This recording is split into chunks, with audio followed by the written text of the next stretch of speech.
Hello friends, हम पढ़ रहे हैं पॉलिटिकल साइंस का फर्स्ट चैप्टर। आज हम इस वीडियो में फर्स्ट चैप्टर का थर्ड पार्ट देखेंगे। पिछली वीडियो में हमने इस चैप्टर के 2 पॉइंट्स डिस्कस किए थे। आज हम इस चैप्टर का थर्ड पॉइंट डिस्कस करेंगे। तो चलिए स्टार्ट करते हैं। हमारा थर्ड पॉइंट है human rights and humanitarian interventions. The process of disintegration of states and the creation of new states was not always peaceful. In Yugoslavia, for example, there was a lot of bloodshed in Bosnia-Herzegovina between different ethnic groups. Conflicts also occurred in Chechnya, East Timor, and Eritrea. It is in response to such situations that people started to be concerned about the violation of human rights. The United Nations, an important global organization, would intervene in countries to prevent conflict from escalating. This was one of the main tasks of UN peacekeeping. 1991 के बाद बहुत सारे countries disintegrate हुए और उनके disintegration की वजह से बहुत सारे न्यू कंट्रीज सामने आए, बहुत सारे न्यू कंट्रीज का क्रिएशन हुआ। फॉर एग्जाम्पल यूएसएसआर का डिसइंटीग्रेशन हुआ, यूगोस्लाविया का डिसइंटीग्रेशन हुआ और उनसे बहुत सारे न्यू कंट्रीज क्रिएट हुए। लेकिन न्यू कंट्रीज का क्रिएट होना हमेशा पीसफुल नहीं होता था। मतलब कुछ केसेस में तो पीसफुल हो जाता था, न्यू कंट्रीज क्रिएट हो जाते थे पीसफुली, हैप्पीली, खुशी से न्यू कंट्रीज क्रिएट हो जाते थे, कोई लड़ाई नहीं होती थी, कोई वेपन्स का यूज नहीं होता था। लेकिन कुछ केसेस में पीसफुली कुछ भी नहीं हो पाता था, काफ़ी वायलेंस होता था, मिलिट्री का यूज़ होता था, वेपन्स का यूज़ होता था और पीसफुली कुछ भी नहीं हो पाता था। फॉर एग्जाम्पल यूगोस्लाविया की एक कंट्री है बोस्निया हर्ज़गोविना। बोस्निया हर्ज़गोविना में डिफरेंट एथनिक ग्रुप्स के लोगों के बीच में काफ़ी ज़्यादा लड़ाई हुई, काफ़ी ज़्यादा ब्लडशेड हुआ, आपस में काफ़ी ज़्यादा खून खराबा हुआ जिसे हम कहते हैं। तो इस कंट्री में काफ़ी ज़्यादा वायलेंस हुआ। बोस्निया हर्ज़गोविना में जो ब्लडशेड हुआ उससे काफ़ी ह्यूमन लाइफ का लॉस हुआ। तो इसी तरह दूसरे कई कंट्रीज़ में भी कॉन्फ्लिक्ट्स हुए, जैसे कि चेचनिया जो कि रशिया में है, ईस्ट टाइमोर जो कि साउथ ईस्ट एशियन कंट्री है और एरिट्री जो कि रेड सी कोस्ट पर है और ये ईस्ट अफ्रीका में आती है। तो ये कुछ कंट्रीज़ में काफ़ी कॉन्फ्लिक्ट्स हुए। तो इन सब वायलेंस की वजह से, तो ये सब वायलेंस जो हो रहा था उसकी वजह से, जो नॉन पीसफुल एक्ट्स हो रहे थे उसकी वजह से लोगों को काफ़ी फिक्र होने लग गई। ह्यूमन राइट्स का जो वायलेशन हो रहा था, लोगों ने उसके बारे में सोचना शुरू किया और उसकी फिक्र हुई कि इतना जो वायलेशन हो रहा है ह्यूमन राइट्स का, अब वो कैसे कंट्रोल होगा। तो फिर इस मौके पर यूएन ने काफ़ी एक इम्पॉर्टेंट स्टेप लिया, काफ़ी एक अच्छा काम किया। यूएन जो कि एक ग्लोबल ऑर्गेनाइजेशन है, उसने कंट्रीज़ के बीच में इंटरवेन करना शुरू कर दिया। जो भी कंट्रीज़ के बीच में कॉन्फ्लिक्ट्स हो रहे थे उनके बीच में यूएन ने इंटरवेन करना शुरू कर दिया। इंटरवेन का मतलब होता है हस्तक्षेप, मतलब कि बीच में आना। यूनाइटेड नेशंस का एक इम्पॉर्टेंट काम ये था कि जो भी कंट्रीज़ के बीच में कॉन्फ्लिक्ट्स चल रहे हैं उन्हें उन दो कंट्रीज़ के बीच में आकर कॉन्फ्लिक्ट्स को बढ़ने से रोकना। तो ये काम यूनाइटेड नेशंस की पीस कीपिंग का एक मेन काम था, एक मेन टास्क। आगे देखते हैं। In the post cold war era the United Nations continued to intervene in conflict situations to bring about a peaceful resolution of the dispute. But now the rationale for intervention was not just to stop the ongoing war but also prevent the reoccurrence of conflicts in future, maintain peace and protect the human rights of the affected people. The United Nations intervened in Cambodia, Somalia and Yugoslavia for this purpose. The increasing awareness about human rights and their protection in international law gave rise to a new phenomenon for protection of rights in the form of humanitarian intervention. The 1990s are sometimes seen as the golden age of humanitarian intervention. Post cold war era में, मतलब कि cold war के बाद के time में कुछ countries के बीच में कॉन्फ्लिक्ट्स जारी था, इसीलिए यूनाइटेड नेशंस ने इंटरवेन करना रोका नहीं बल्कि जारी रखा। मतलब कि उनके बीच में जाकर उनके कॉन्फ्लिक्ट्स को सुलझाने की कोशिश जारी रखी और एक पीसफुल रेजोल्यूशन यानी कि पीसफुल प्रस्ताव लाने की कोशिश की ताकि उनका झगड़ा और ना बढ़े। बट अब जो इंटरवेंशन करने के लिए रैशनल था, जो हस्तक्षेप करने के लिए रैशनल था, रैशनल का मतलब होता है कि मूल कारण, जो बेसिक कारण होता है उसे रैशनल कहते हैं। जो रैशनल था हस्तक्षेप करने के लिए, वो सिर्फ वॉर को रोकना ही नहीं था, बल्कि जो फ्यूचर में जो कॉन्फ्लिक्ट्स हो सकते हैं उन्हें भी रोकना था। जो फिर से जो रिअकर हो सकते हैं कॉन्फ्लिक्ट्स, उन्हें भी रोकना था ताकि कॉन्फ्लिक्ट्स ना बढ़े और फ्यूचर में ह्यूमन राइट्स का वायलेशन ना हो। और उसी के साथ साथ उस एरिया में शांति बनाए रखना था ताकि ह्यूमन राइट्स का वायलेशन ना हो। और ह्यूमन राइट्स जो जिन लोग अफेक्टेड हुए थे, ह्यूमन राइट्स जिनके वायलेट हुए थे, उनका भी ध्यान रखना था ताकि फ्यूचर में उनके ह्यूमन राइट्स का वायलेशन ना हो। तो ये ह्यूमन राइट्स को बचाने के लिए यूनाइटेड नेशंस काफ़ी संघर्ष कर रहा था।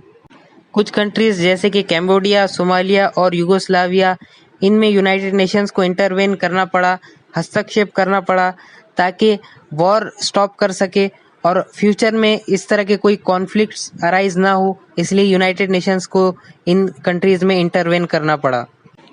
पोस्ट कोल्ड वॉर पीरियड में ह्यूमन राइट्स की काफ़ी ज़्यादा अवेयरनेस बढ़ गई थी। लोग ह्यूमन राइट्स के बारे में काफ़ी जागरूक हो गए थे और इंटरनेशनल लॉ भी ह्यूमन राइट्स को प्रोटेक्ट कर रहा था। तो इसी वजह से ह्यूमन राइट्स की प्रोटेक्शन के लिए एक नया तथ्य सामने आया जो कि ह्यूमैनिटेरियन इंटरवेंशन है। ह्यूमैनिटेरियन इंटरवेंशन का हिंदी में अर्थ है मानवतावादी हस्तक्षेप। ह्यूमैनिटेरियन इंटरवेंशन करने का जो मेन रीज़न है वो ये है कि जिस एरिया में, जिस कंट्री में ह्यूमन राइट्स का वायलेशन हो रहा है उसे स्टॉप किया जाए, उसे बंद कर दिया जाए, जो वॉर हो रहा है उसे रोका जाए और जिन लोगों के ह्यूमन राइट्स का वायलेशन हो रहा है उनकी ज़िंदगी में फिर से सुधार लाई जाए ताकि उनको भी एक आम इंसान की ज़िंदगी जीने को मिले। जैसे कि लोग आम इंसान की ज़िंदगी जी पाते हैं वैसे वो लोग नहीं जी पाते, इसीलिए उनके ह्यूमन राइट्स का, उनके राइट्स का वायलेशन ना हो, इसीलिए ह्यूमैनिटेरियन इंटरवेंशन करने की ज़रूरत पड़ती है।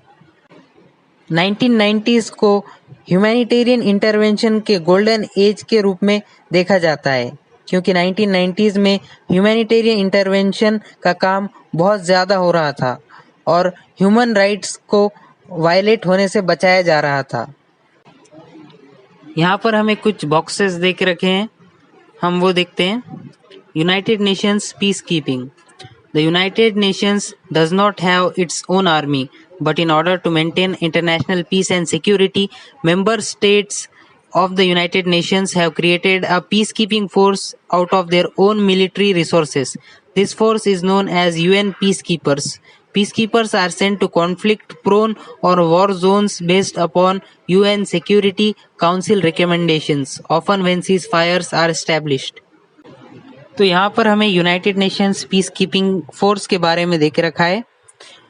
यूनाइटेड नेशंस के पास खुद की कोई आर्मी नहीं होती, वो एक ऐसा ऑर्गेनाइजेशन है जो कंट्रीज में पीस बनाए रखने के लिए बहुत काम करता है, लेकिन उसकी खुद की कोई आर्मी नहीं है। तो फिर अब ये क्वेश्चन अराइज होता है कि जब उसके पास कोई आर्मी नहीं है, कोई फोर्स नहीं है, तो फिर वो पीस कैसे कायम रख पाता है। इंटरनेशनल पीस और सिक्योरिटी को मेंटेन करने के लिए, दुनिया में पीस शांति बनाए रखने के लिए यूनाइटेड नेशंस के जो मेंबर स्टेट्स है, उन मेंबर स्टेट्स ने खुद अपने मिलिट्री रिसोर्सेज से एक फोर्स बनाई है जिसे पीस कीपिंग फोर्स कहा जाता है और इस फोर्स को यूएन पीस कीपर्स के नाम से जाना जाता है। यूनाइटेड नेशंस का जो सिक्योरिटी काउंसिल है, उस सिक्योरिटी काउंसिल के रिकमेंडेशंस पे, उस सिक्योरिटी काउंसिल की एडवाइस पर यूनाइटेड नेशंस की जो पीस कीपिंग फोर्स है उन्हें भेजा जाता है। कॉन्फ्लिक्ट प्रोन एरियाज में और वॉर जोन्स में उन्हें भेजा जाता है। कॉन्फ्लिक्ट प्रोन एरियाज मतलब जहाँ पर कॉन्फ्लिक्ट होने का खतरा हो और वॉर जोन्स मतलब जहाँ पर वॉर होता है। तो इन पीस कीपर्स को वहाँ पर भेजा जाता है ताकि कॉन्फ्लिक्ट ना हो और वॉर रुक जाए। और अमूमन ये तब होता है जब सीज फायर्स इस्टेब्लिश्ड हो जाए। सीज फायर का मतलब होता है दो ग्रुप्स या फिर दो मिलिट्रीज के बीच में वो एग्रीमेंट जिससे वो लड़ाई ना करने का संकल्प लेते हैं, वो एग्रीमेंट जिससे दोनों लड़ाई करना बंद कर देते हैं, उसे सीज फायर कहते हैं। तो सीज फायर जब स्टैब्लिश्ड हो जाते हैं तो फिर यूनाइटेड नेशंस के सिक्योरिटी काउंसिल के रिकमेंडेशंस पर यूएन पीस कीपर्स को उस एरिया में भेजा जाता है ताकि कोई कॉन्फ्लिक्ट अराइज ना हो। और कोई यहाँ पर हमें एक और बॉक्स दे के रखा है, हम वो देखते हैं। United Nations human rights office of the high commissioner के बारे में दे के रखा है। Human rights in the post cold war world. Since 1990, there was a dramatic rise in the number of states ratifying the 6 main human rights conventions and covenants. Over 170 countries participated in the 1993 World Conference on Human Rights, which met in Vienna, where they reaffirmed their commitment to protect human rights. This was followed by the creation of the Office of UN High Commissioner for Human Rights.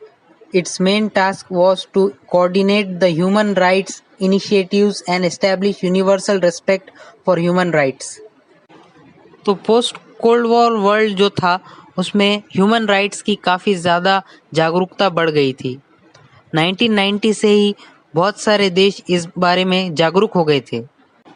तो 1990 से ही हमें एक dramatic rise यानी कि एक sudden rise हमें उन states के बारे में देखने को मिलती है जिन्होंने 6 मेन ह्यूमन राइट्स कन्वेंशंस और कॉवेनेंट्स को रेटिफाई किया। मतलब कि जो 6 मेन ह्यूमन राइट्स के कन्वेंशंस, जो कॉन्फ्रेंसेस होती थी, जो एग्रीमेंट्स होते थे, उन्हें रेटिफाई किया, उन्हें साइन किया, उनकी पुष्टि की। ह्यूमन राइट्स को बचाने के लिए इन सब कंट्रीज ने बहुत सारे एफर्ट्स लिए। जो 6 मेन ह्यूमन राइट्स थे उनके जो कन्वेंशंस यानी कि जो कॉन्फ्रेंसेस होते थे, जो ऑफिशियल मीटिंग्स होती थी और जो एग्रीमेंट्स होते थे, उसे इन सारे कंट्रीज ने, बहुत सारे कंट्रीज ने साइन किया और उसकी पुष्टि भी की ताकि ह्यूमन राइट्स को बचाया जा सके। 1993 में जो वर्ल्ड कॉन्फ्रेंस हुई थी ह्यूमन राइट्स पर, उसमें 170 कंट्रीज से ज़्यादा कंट्रीज ने पार्टिसिपेट किया था, जो कि वियन्ना में हुई थी। वियन्ना ऑस्ट्रिया का कैपिटल है, जो कि एक यूरोपियन कंट्री है। वहाँ पर ये मीटिंग हुई थी जिसमें 170 कंट्रीज ने पार्टिसिपेट किया था। और वहाँ पर उन कंट्रीज के रिप्रेजेंटेटिव्स ने ये ठान लिया कि हम एक बार फिर से, उन्होंने ये अफर्म कर लिया, ये ठान लिया कि हम ह्यूमन राइट्स को प्रोटेक्ट करेंगे। फिर इसके बाद ह्यूमन राइट्स के लिए यूनाइटेड नेशंस हाई कमिश्नर का ऑफिस क्रिएट किया गया। यूनाइटेड नेशंस हाई कमिश्नर का जो मेन टास्क था वो ये था कि यूनाइटेड नेशंस के साथ कोऑर्डिनेट करे, जो यूनाइटेड नेशंस के ह्यूमन राइट्स को लेकर जो इनिशिएटिव्स है उसमें उनकी मदद करे, उसमें उनका कोऑर्डिनेशन करे। और यूनाइटेड नेशंस के जो ह्यूमन राइट्स के इनिशिएटिव्स थे और जो ह्यूमन राइट्स थे उनके लिए एक यूनिवर्सल रिस्पेक्ट एस्टैब्लिश करे ताकि ह्यूमन राइट्स का वायलेशन ना हो और लोग यूनिवर्सल रिस्पेक्ट कायम कर ले। आगे देखते हैं। NGOs have been a crucial factor in the 1990s spread of human rights ideas. Organizations such as International Committee of the Red Cross, Medicines Sans Frontières, and Oxfam work directly in conflict zones and have campaigned to promote the observance of human rights treaties and humanitarian law. 1990s में जो human rights के ideas को spread करने का काम हो रहा था उसमें NGOs का एक बहुत बड़ा हाथ रहा था। NGO का मतलब होता है नॉन गवर्नमेंटल ऑर्गेनाइजेशन। ये वो ऑर्गेनाइजेशन होता है जो नॉन गवर्नमेंटल होता है, मतलब कि इनका गवर्नमेंट से ताल्लुक़ नहीं होता। ये प्राइवेट ऑर्गेनाइजेशन होते हैं और ये ह्यूमैनिटेरियन वर्क करते हैं, मानवतावादी काम करते हैं। ये नॉन प्रॉफिट ऑर्गेनाइजेशंस होते हैं, इनका मोटिव किसी प्रॉफिट को हासिल करना नहीं होता। 1990s में जो स्प्रेड हो रहा था ह्यूमन राइट्स के आइडियाज़ का, उसमें NGOs एक बहुत ही क्रूशियल फैक्टर साबित हुए, एक इम्पॉर्टेंट फैक्टर साबित हुए और एक इम्पॉर्टेंट फैक्टर के रूप में उभर कर आए। कुछ ऑर्गेनाइजेशंस जैसे कि International Committee of the Red Cross, Medecins Sans Frontieres और ऑक्सफैम वर्क, ये जो ऑर्गेनाइजेशंस थे वो कॉन्फ्लिक्ट जोन्स में जाकर डायरेक्टली काम किया करते थे। मतलब कि जिन कॉन्फ्लिक्ट जोन्स जो थे, जिनमें कॉन्फ्लिक्ट था, जो एरियाज में कॉन्फ्लिक्ट था, उसमें वो जाकर काम करते थे और साथ ही साथ कैंपेन भी किया करते थे ताकि जो ह्यूमन राइट्स ट्रीटीज है और जो ह्यूमैनिटेरियन लॉ है, जो मानवतावादी कानून है, उसका पालन हो, उसके पालन होने को ये प्रमोट किया करते थे। जो ह्यूमैनिटेरियन लॉ है उसका पालन होना बहुत ही ज़रूरी था ताकि ह्यूमन राइट्स का वायलेशन ना हो, तो इसीलिए वो इसके पालन होने को प्रमोट किया करते थे। नेक्स्ट पेज पर देखते हैं क्या दे के रखा है हमें। यहाँ पर हमें डू यू नो दे के रखा है। इसमें देखते हैं क्या दे के रखा है। Humanitarian role played by India. जो ह्यूमैनिटेरियन रोल जो इंडिया ने किया है वो उसके बारे में हमें यहाँ पर दे के रखा है। जो मानवतावादी काम जो इंडिया ने किया है, जो हमारे देश ने किया है, उस बारे में यहाँ पर हमें दे के रखा है। तो चलिए देखते हैं। United Nations Transitional Authority in Cambodia, February 1992 to September 1993। United Nations Transitional Authority in Cambodia, ये एक यूनाइटेड नेशंस का पीस कीपिंग ऑपरेशन था जो 1992 से लेकर 1993 के बीच था। तो ये जो ऑपरेशन था ये कैम्बोडिया में हुआ था। कैम्बोडिया के जो कंडीशंस थे वो कुछ ठीक नहीं थे, इसीलिए यूनाइटेड नेशंस ने वहाँ पर एक पीस कीपिंग ऑपरेशन किया था। इसके बारे में देख रखा है, वो देखते हैं।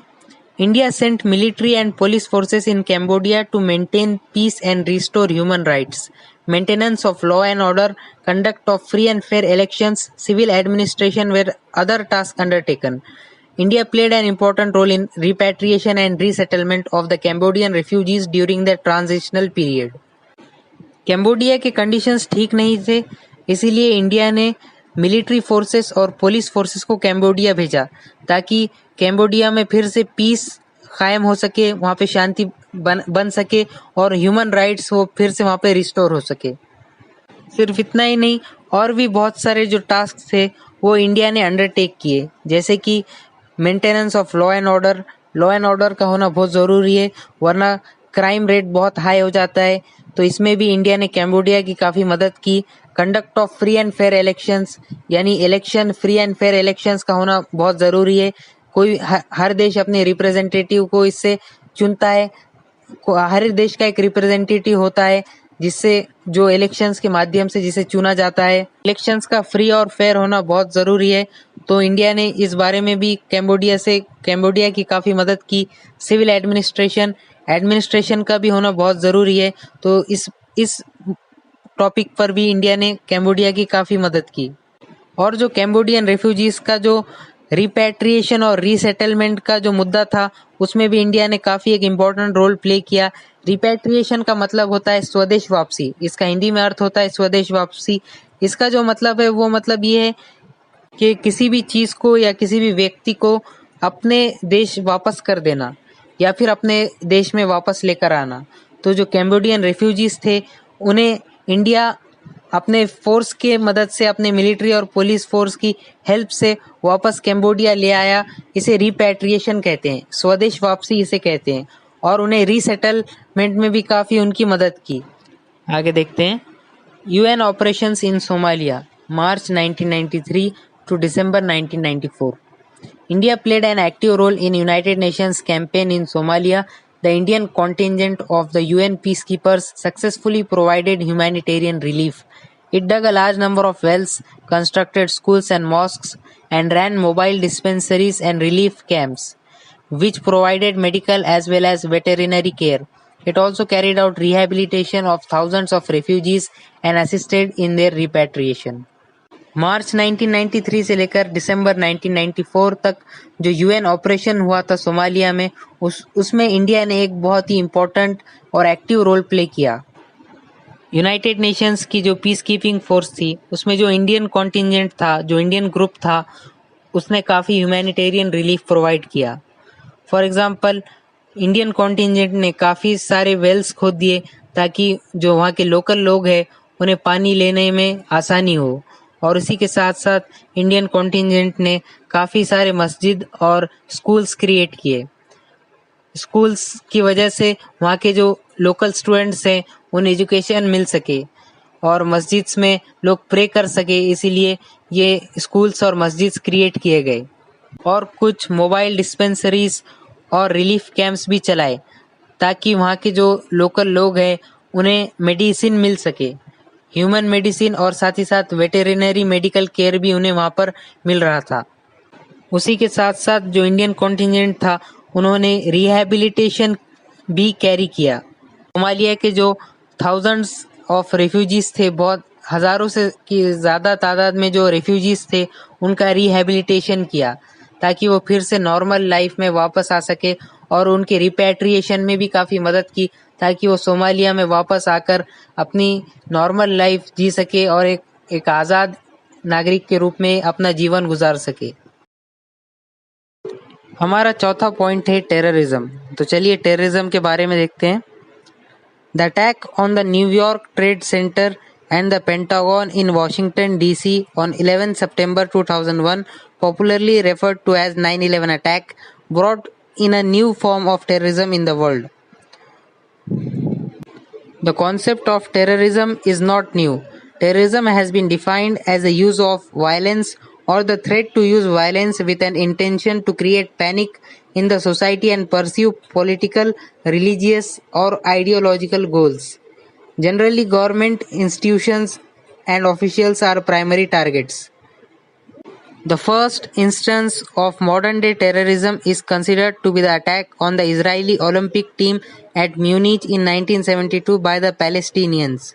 Since the terrorist organizations and groups have indulged in airplane hijackings, bombings, and assassinations of political leaders, traditional forms of terrorism mainly targeted institutions of the state. The terrorists usually fought for the rights of some specific people. The terrorist activity was usually associated with separatist movements.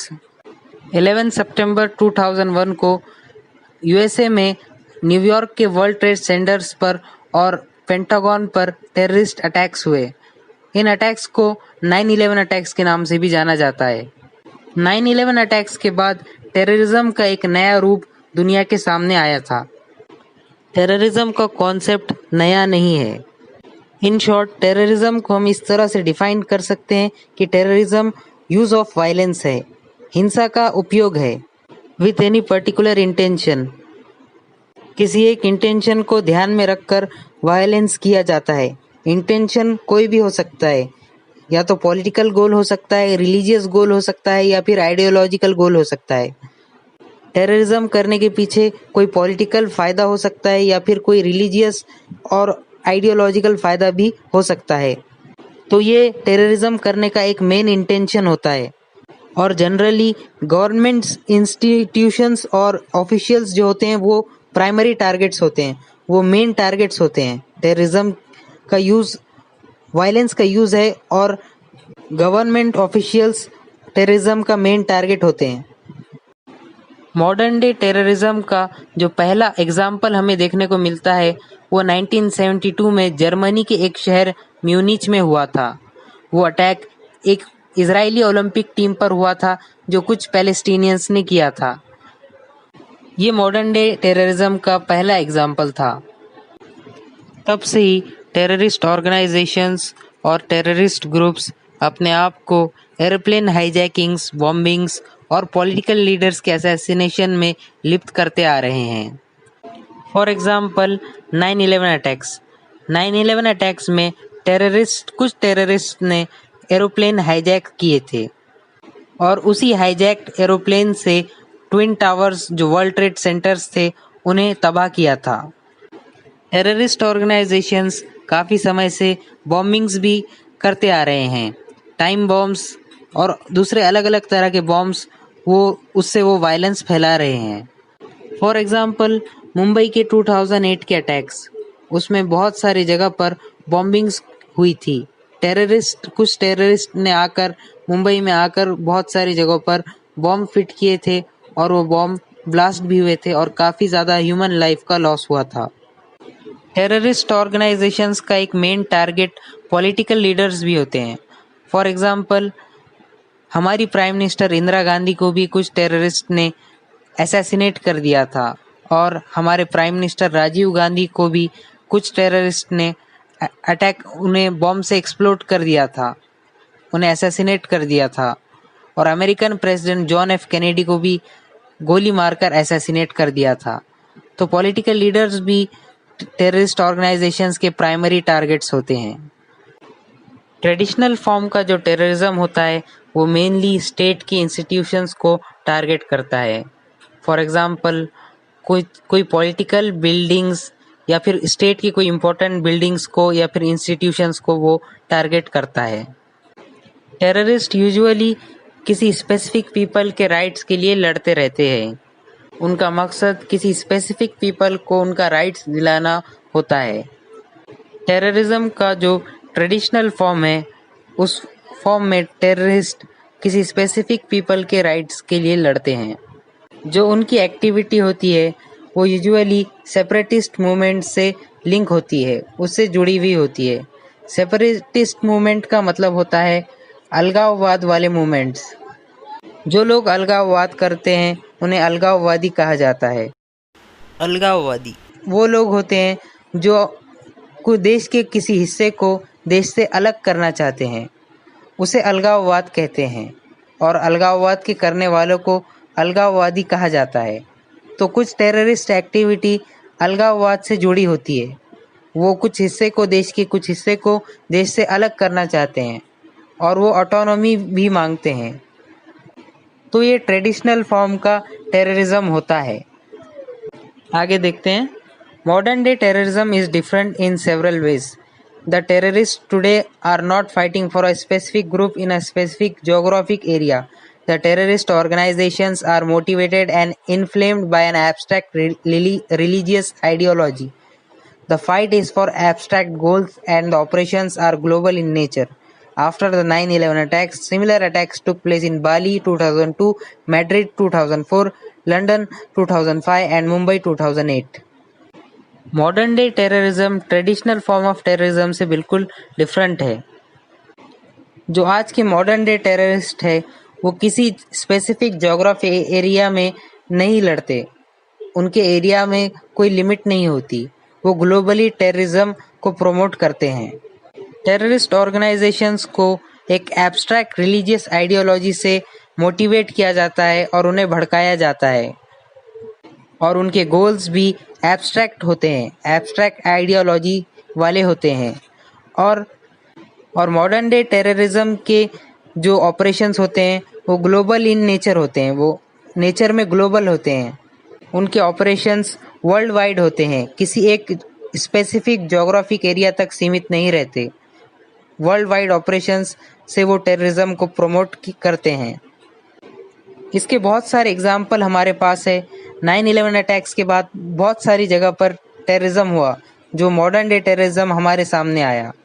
For example बाली में जो terrorist attack हुआ था 2002 में, Madrid में जो attack हुआ था 2004 में, जो स्पेन की कैपिटल है मैड्रिड, वहाँ पर 2004 में टेररिस्ट अटैक हुआ था। यूके की कैपिटल लंदन में 2005 में टेररिस्ट अटैक हुआ था और हमारी इंडिया की फाइनेंशियल कैपिटल मुंबई में 2008 में टेररिस्ट अटैक हुआ था। तो ये था मॉडर्न डे टेररिज्म के बारे में। आई होप आप लोगों को ये सब समझ में आया होगा। यहाँ पर हमें एक बॉक्स देकर रखा है, हम उसे देखते हैं। डू यू नो यहाँ पर हमें देके रखा है, the war on terror is a military campaign launched by the American president George W Bush in response to the 9/11 terrorist attacks by al Qaeda. The war on terror includes the Afghanistan War 2001 and the war in Iraq 2003. The US-led military offensive was supported by Britain, Turkey, Germany, Italy, Netherlands, France and Poland. The war on terror ये एक military campaign था जो American president George W Bush ने launch किया था। ये campaign 9/11 attacks के response में था, जो कि 9/11 अटैक्स अल कायदा ने किया था। ये कैंपेन मेनली उनके खिलाफ था। The war on terror campaign में 2 वॉर्स है, एक अफगानिस्तान वॉर 2001 में जो हुआ और एक इराक में वॉर जो 2003 में हुआ। यूएस लेड मिलिट्री ऑफेंसिव जो था, जो मिलिट्री अटैक था, उसे Britain, Turkey, Germany, Italy, Netherlands, France और पोलैंड ने सपोर्ट किया। इन सारे कंट्रीज ने इस कैंपेन में यूएस का साथ दिया, यूएस के जो मिलिट्री ऑफेंसिव था उसका साथ दिया। तो आई होप आपको ये सब समझ में आया होगा। अगर आपको कोई समझ में नहीं आया है, कोई डाउट है, तो आप मुझसे कमेंट सेक्शन में डाउट पूछ सकते हैं। Thank you.